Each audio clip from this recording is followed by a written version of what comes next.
안녕하세요. 저는 올해 62살 된 주부입니다. 남편과는 35년을 함께 살았고 자녀들 다 결혼해서 각자 살림을 차리고 있어요. 오늘 사연을 보내는 이유는 제 인생에서 가장 힘들었던 지난 1년여의 일을 털어놓고 싶어서입니다. 제 남편은 작년 초에 정년퇴직을 했어요. 30년 넘게 회사 다니면서 정말 성실하게 일한 사람이거든요.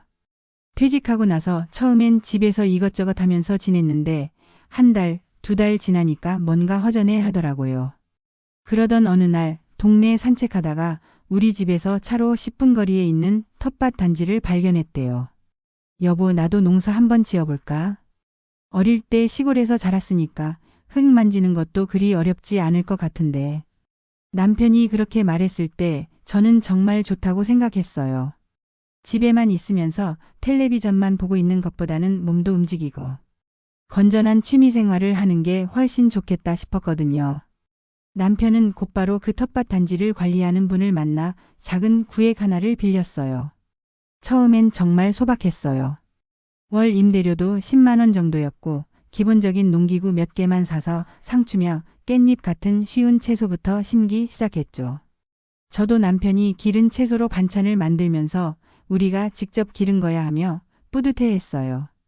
남편은 매일 아침 7시면 텃밭에 나가서 두어 시간 일하고 점심 전에 집으로 돌아왔어요.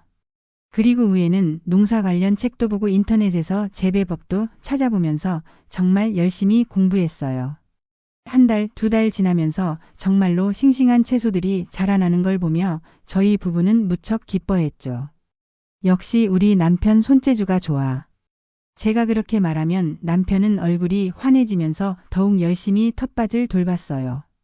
그때만 해도 이 작은 텃밭이 나중에 저희 부부에게 그런 큰 시련을 가져다 줄 줄은 꿈에도 몰랐어요.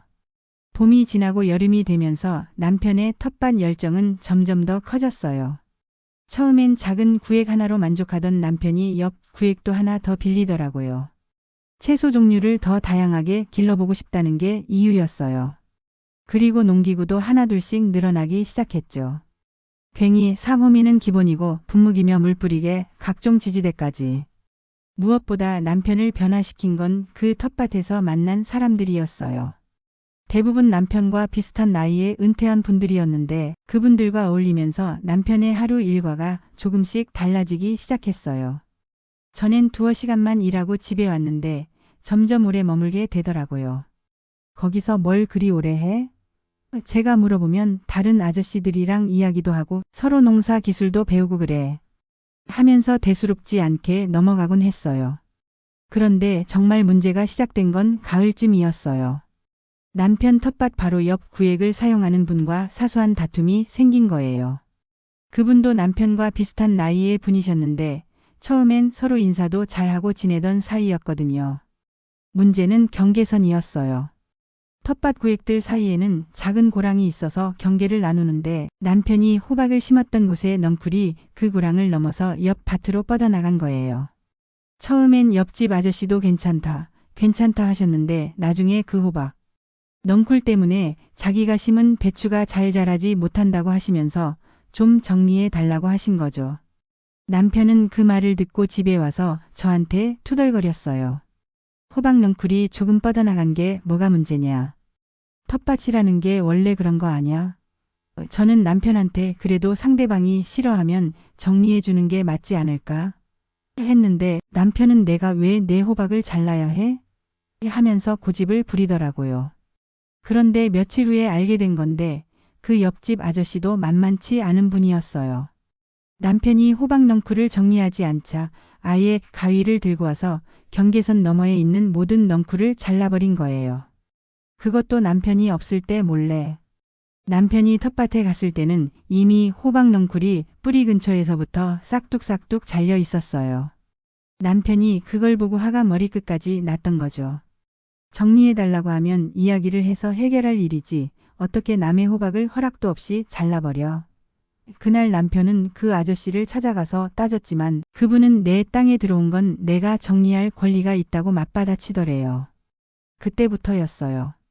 남편이 그 옆집 아저씨 이야기를 자주 꺼내기 시작한 게 그 사람이 나한테 뭐라고 했다더라. 자기 밭만 중요하고 남의 밭은 상관없다더라 하면서 점점 감정이 나빠지는 게 보였어요.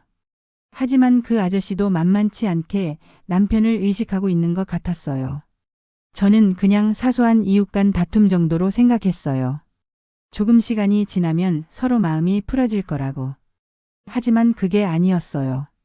가을이 지나고 겨울 준비를 하면서 그 갈등은 오히려 더 깊어져만 갔어요. 남편은 매일 텃밭에서 돌아오면 그 아저씨 이야기를 했어요. 오늘은 어떻게 째려봤다. 인사도 안 받았다. 심지어는 자기 밭 경계를 넘어서 물을 뿌렸다는 둥 점점 예민해져 갔어요. 저는 남편을 달래보려고 그냥 다른데 텃밭 구하면 안 될까 했지만 남편은 내가 왜 피해야 해? 내가 뭘 잘못했는데? 하면서 절대 물러서려 하지 않았어요. 올해 봄이 되면서 상황은 걷잡을 수 없이 나빠졌어요. 겨우내 잠잠하던 갈등이 다시 농사를 시작하면서 재점화된 거예요. 이번엔 물 사용 문제였어요. 텃밭 단지에는 공용 수도가 몇 개 있었는데 남편과 그 옆집 아저씨가 같은 수도를 사용하게 된 거예요. 서로 물 사용 시간이 겹치면서 먼저 왔다, 나중에 왔다 하는 다툼이 매일 벌어졌어요. 남편은 새벽 6시에 나가서 물을 받으려 하고 그분도 비슷한 시간에 나오시니까 자꾸 부딪히게 된 거죠. 그런데 그 아저씨가 정말 비상식적이었던 게 남편이 먼저 와서 물을 받고 있으면 일부러 무루스를 발로 밟아서 물이 안 나오게 하거나 심지어는 수도꼭지를 잠그기도 했대요. 남편도 만만하게 당하고만 있지는 않았어요. 그 아저씨가 물을 받고 있을 때 일부러 옆에서 시끄럽게 괭이질을 하면서 흙먼지를 날리게 한다든지 그분 밭 앞을 지나갈 때 일부러 큰 소리로 헛기침을 한다든지 하면서 서로 신경전을 벌였어요. 그러다가 정말 큰일이 벌어진 건 5월 초였어요. 남편이 평소보다 늦게 텃밭에 갔는데 자기가 정성스럽게 길러온 토마토 모종들이 모두 짓밟혀 있었던 거예요. 줄기는 부러져 있고 어떤 건 뿌리째 뽑혀서 바닥에 뒹굴고 있었어요. 남편이 그 모습을 보고 집에 전화를 걸어왔을 때 목소리가 떨리고 있었어요. 여보, 당장 여기로 와봐. 내 토마토가 다 망가져 있어. 저는 급하게 텃밭으로 달려갔는데 정말 참혹한 광경이었어요. 남편이 3달 동안 정성스럽게 길러온 토마토 모종 20그루가 모두 짓밟혀 있었어요. 그뿐만 아니라 상추밭도 발로 밟힌 흔적이 역력했고 고추 모종 몇 그루도 부러져 있었어요. 남편은 그 자리에 주저앉아서 말을 못하더라고요. 누가 이런 짓을. 저도 어찌할 바를 몰랐어요.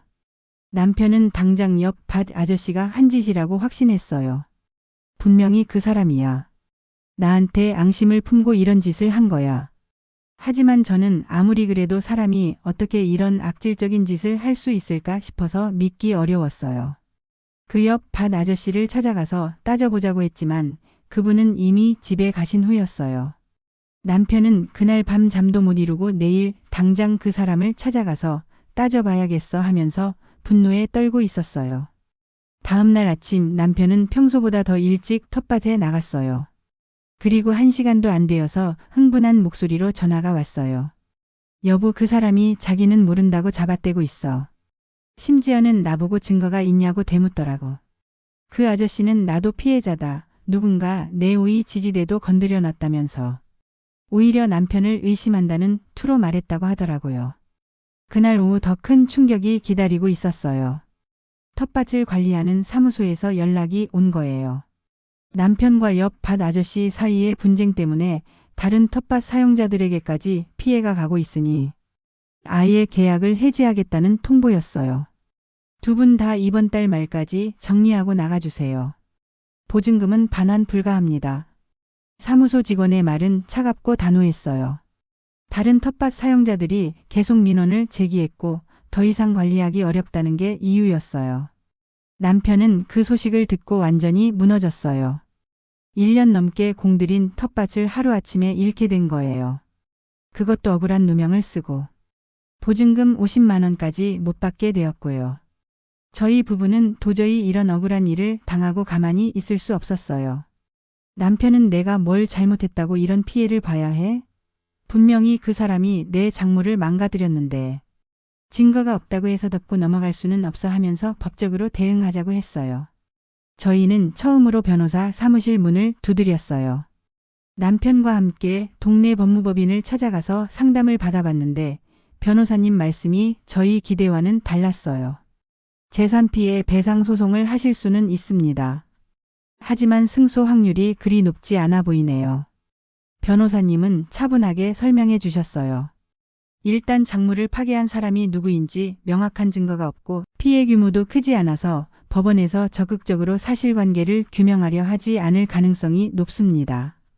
그리고 더 큰 문제는 비용이었어요. 변호사 선임비만 몇백만 원이 들고 승소해도 받을 수 있는 손해배상금은 기껏해야 수십만 원 정도라는 거였어요. 토마토 모종과 상추, 고추 모종의 가치를 금전으로 환산하면 그 정도밖에 안 된다는 얘기였죠. 그럼 보증금 반환 요구는 어떻습니까? 제가 물어봤더니 변호사님은 고개를 저으셨어요. 임대계약서를 보니 분쟁 발생 시 보증금 반환하지 않는다는 조항이 있네요.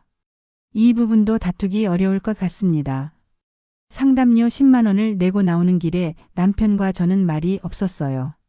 결국 몇백만 원을 들여서 소송을 해봤자 이길 가능성도 낮고 이긴다 해도 변호사비도 못 건질 상황이었어요.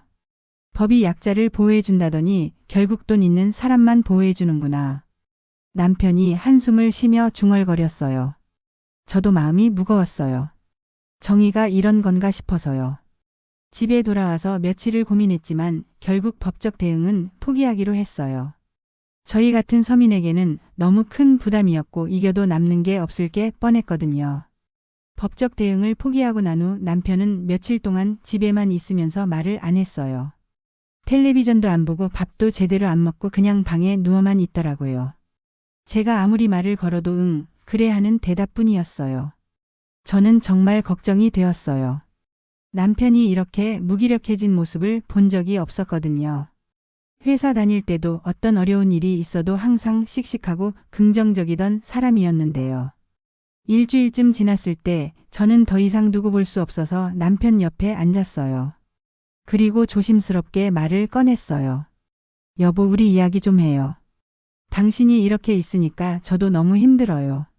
남편은 한참 동안 천장을 보다가 천천히 입을 열었어요. 여보, 미안해. 내가 너무 고집을 부린 것 같아.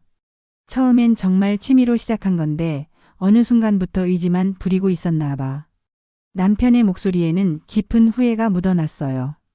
사실 그 아저씨랑 처음 다퉜을 때도 내가 먼저 사과했으면 이렇게까지 안 됐을 거야. 호박 넝쿨 좀 정리해달라고 했을 때 그냥 해주면 됐는데 내가 괜히 자존심 부리고. 저는 남편의 손을 잡았어요. 이제 와서 그런 말 하지 마요. 우리 둘 다 처음 겪는 일이었잖아요. 그리고 그 아저씨도 너무하긴 했어요. 아무리 그래도 남의 호박을 허락 없이 자르고 무로스를 발로 밟고 그런 건 상식적이지 않았어요. 남편은 계속 말했어요. 텃밭하면서 정말 재미있었어. 뭔가 보람도 있고 성취감도 있고. 그런데 언제부터인가 그게 전부가 되어버렸나 봐. 당신하고 대화하는 시간도 줄어들고 집에서 보내는 시간도 줄어들고. 그날 밤 저희 부부는 정말 오랜만에 긴 대화를 나눴어요. 남편이 퇴직 후에 느꼈던 허전함, 뭔가 해야 한다는 강박, 그리고 텃밭에서 만난 사람들과 어울리면서 느꼈던 소속감에 대해서도 이야기했어요. 사실 나도 외로웠어. 남편이 솔직하게 말했어요. 회사 다닐 때는 매일 사람들과 만나고 일도 있고 그랬는데 집에만 있으니까 뭔가 세상에서 떨어져 나온 기분이었어. 저도 제 마음을 털어놨어요. 저도 당신이 텃밭에만 신경 쓰니까 서운했어요. 예전에는 저희가 함께 하는 일이 많았는데 텃밭 시작하고 나서는 혼자 있는 시간이 너무 많아졌거든요. 그 대화를 계기로 남편이 조금씩 달라지기 시작했어요. 다음 날부터는 평소처럼 아침 운동도 하고 저와 함께 시장도 보러 가고 예전에 우리가 즐겨보던 드라마도 같이 보기 시작했어요. 그리고 한 달쯤 지났을 때 남편이 제안을 했어요. 여보, 우리 함께 할 수 있는 취미를 찾아볼까? 혼자 하는 것보다는 같이 하는 게 좋을 것 같아. 저희는 동네 문화센터에서 하는 프로그램들을 알아봤어요. 그리고 부부가 함께 할 수 있는 요리 교실을 신청했어요. 일주일에 2번, 2시간씩 함께 요리를 배우는 거였어요. 처음엔 어색했어요. 남편이 요리를 해본 적이 거의 없었거든요. 하지만 몇 번 하다 보니 재미있어 하더라고요. 특히 제가 모르는 요리법을 남편이 먼저 터득할 때는 정말 자랑스러워 했어요. 여보, 이거 봐. 내가 만든 파스타야. 남편이 처음으로 직접 만든 파스타를 자랑할 때의 표정이 정말 해맑았어요. 텃밭에서 화를 내고 있을 때와는 완전히 다른 모습이었죠. 지금은 요리 교실을 마치고 댄스 교실도 등록했어요. 남편이 처음엔 내가 무슨 춤을 춰 하면서 거부했지만 막상 해보니 재미있어 하더라고요. 물론 아직 어색하긴 하지만 저와 함께 손을 잡고 음악에 맞춰 움직일 때면 둘 다 웃음이 납니다. 지금 생각해보면 그 텃밭 사건은 저희 부부에게 정말 큰 교훈을 준 것 같아요. 남편은 퇴직 후에 공허함을 메우려고 텃밭에 매달렸지만 그게 오히려 저희 부부 관계를 멀어지게 만들었어요.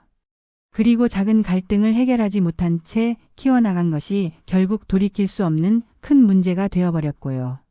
물론 그 옆집 아저씨도 너무 비상식적으로 행동해서 문제를 키운 부분이 있었지만요. 법적 대응을 시도해봤지만 현실의 벽은 높았어요. 정의롭지 못한 일을 당해도 서민이 할 수 있는 건 그리 많지 않더라고요. 하지만 그 과정에서 더 중요한 것을 깨달았어요. 문제를 해결하는 것보다 더 중요한 건 앞으로 어떻게 살아갈 것인가 하는 거였어요. 남편도 이제는 그때 내가 좀 더 유연했다면 하고 후회하지 않아요. 대신 앞으로는 당신과 함께 할 수 있는 일을 하자 하고 말해요. 그리고 실제로 요리나 춤 같은 새로운 취미들을 함께 배우면서 퇴직 전보다도 더 가까워진 것 같아요. 돈으로 따지면 저희는 분명히 손해를 봤어요. 텃밭 보증금 50만 원에 농기구값, 변호사 상담료까지 합치면 100만 원은 넘게 날린 셈이니까요. 하지만 그 대신 얻은 게 더 크다고 생각해요. 서로를 더 잘 이해하게 되었고 함께 할 수 있는 시간의 소중함을 깨달았으니까요. 지금 저희 부부는 매주 화요일과 목요일에는 문화센터에서 만나는 새로운 친구들과 함께 시간을 보내요. 그리고 주말에는 둘이서만 근교로 나들이를 가기도 하고 집에서 새로 배운 요리를 해 먹기도 해요. 남편이 어제 저한테 그런 말을 했어요. 여보, 그때 텃밭 일이 없었다면 우리가 이렇게 가까워질 수 있었을까? 저는 힘들긴 했지만 결과적으로는 좋았던 것 같아요 하고 대답했어요. 혹시 이 사연을 들으시는 분들 중에 저희 부부처럼 퇴직 후 새로운 삶을 시작하려는 분들이 계시다면 한 가지만 말씀드리고 싶어요. 새로운 취미나 활동을 시작하는 건 정말 좋은 일이지만 그 과정에서 가장 소중한 사람들을 잊어버리면 안 된다는 거예요. 혼자 하는 것보다는 함께 할 수 있는 걸 찾으시길 바라고 작은 갈등이 생겼을 때는 자존심보다 지혜를 선택하시길 바라요.